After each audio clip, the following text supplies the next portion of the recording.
여러분 안녕하십니까, 진성호입니다. 지난 대통령 선거 기간 중 유권자들이 가장 기분 나빴던 것 중에 하나는 편파 방송이었습니다. 특히 자유파 진영의 유권자들은 MBC, YTN, KBS 심하다 싶을 정도의 편파 보도에 치를 떨었습니다. 이럴 거면 공영방송 KBS를 위해서 TV 수신료를 왜 내냐? MBC는 저게 무슨 공영방송이냐? 이 문재인 정권의 하수인이지, 이런 비판들이 나왔습니다. 그리고 YTN은 지금 뉴스 전문 채널이라고 하는데 어떻게 저 따위 보도를 할 수 있느냐? 무슨 이재명 후보 비서냐 뭐냐? 이런 비판들이 나왔습니다. 실제로 모니터에 그런 것들이 발견되기도 했고, YTN에서 특히 이 뉴스가 있는 저녁 같은 경우는 비판을 그렇게 받았는데 그 여성 진행자가 바로 민주당 선대위의 대변인인가로 가버리기도 했습니다. 이걸 보면 도대체 이 나라의 공영방송 또는 뉴스 채널의 수준과 이런 것들이 품격이 문제가 되고 있습니다. YTN 역시 뉴스 전문 채널이라고 하지만 그 대주주들은 공기업들입니다. YTN을 이대로 방치할 것인지. 아무튼 지금 대한민국의 방송들이 문제입니다. 자, 인수위원회. 이번에 이 인수위원들을 구성할 때 방송 전문가가 좀 적다, 이런 지적도 있었지만 오늘 인수위원회가 방송정책에 대한 입장을 발표했습니다.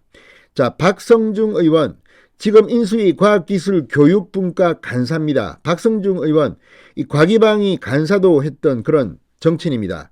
박성중 의원이 오늘 인수위에서 이 방송, 공영방송의 지배구조 이런 데 대한 입장을 밝혔습니다. 자, 앞으로 인수위가 이 문제를 계속 천착해 나간다면 KBS와 MBC는 지금처럼은 못 버틸 겁니다.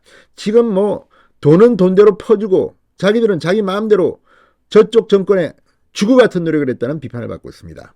자, 박성준 인수위원 간사는 어떤 말을 했을까요? 진성호의 융단 폭격 시작합니다. KBS, MBC를 융단 폭격합니다. 방송에 앞서 아직 진성호 방송의 구독자가 아니신 분은 붉은색 구독 버튼 눌러주십시오. 더 좋은 방송으로 보답하겠습니다. MBC 같은 경우는 공영방송이 아니라 민영방송이라도 해서는 안 된다는 비판을 받은 김건희 씨의 7시간여의 사적 녹음 대화까지 내보냈습니다. 자, 이런 걸 보면 정말 대한민국 방송 고쳐야 합니다. 이게 뭐 진보냐 보수냐 문제가 아니라 그래도 어느 정도 최소한의 기계적 균형은 잡아야 되는 거 아닙니까? 도대체가 얼굴이 뜨거워도 저렇게 두꺼울 수가 있는지. 자, 대통령직 인수위가 오늘 공영방송 제어가 제도를 폐지하고 국민 수신료로 운영되는 공영방송의 지배구조를 개선해 신뢰받는 공영방송을 만들겠다고 밝혔습니다. 박성중 인수위 과학기술교육분과 간사는 이 통일동 브리핑에서 공영방송 재편 방침을 밝혔습니다.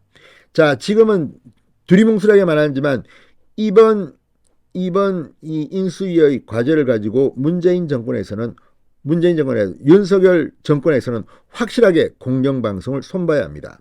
그렇지 않고는 도대체 이 나라의 방송은 정말 국제적으로 망신거리가 될 겁니다. 자, 우선 제어가 폐지에 대해서는 이렇게 말했습니다. 영국은 정부가 공영방송인 BBC와 공적 협약을 체결해 명확한 공적 책무를 부과하고 그 이행 여부를 엄격하게 점검한다.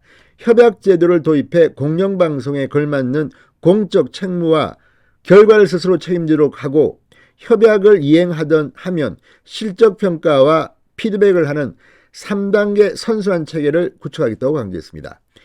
저도 조선일보 때 미디어 담당을 해봤지만 정말 BBC와 이 NHK는 우리 공영방송들이 따라가야 할 규범입니다. 최소한의 가이드라인이 있어야 합니다.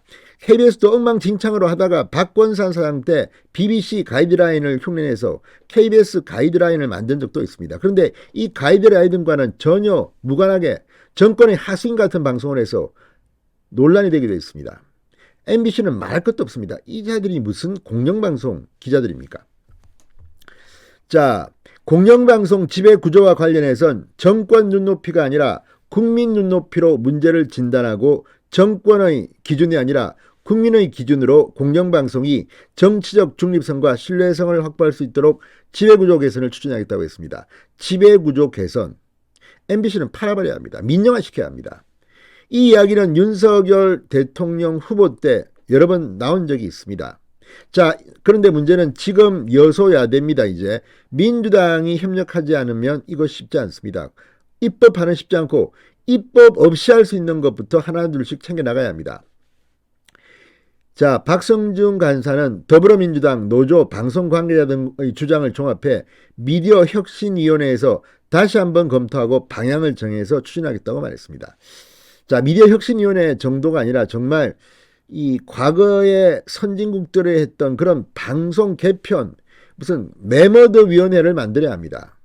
굉장히 많은 학자, 전문가, 뭐 다 언론인들 협력해서 누가 봐도 끽소리 못하는 그런 페이퍼를 내야 합니다. 그리고 거기에 맞춰서 이제 윤석열 정부가 대한민국의 공영방송을 손봐야 합니다. 지금은 다 채널 다 매체 시대입니다. 굳이 공영방송에 뭐 대단한 거 줄 이유가 없습니다. 지금 시청률도 아니 KBS 1TV를 제외하면 MBC, SBS의 메인 뉴스, TV조선, 뉴스9과 비교하면 어떻습니까?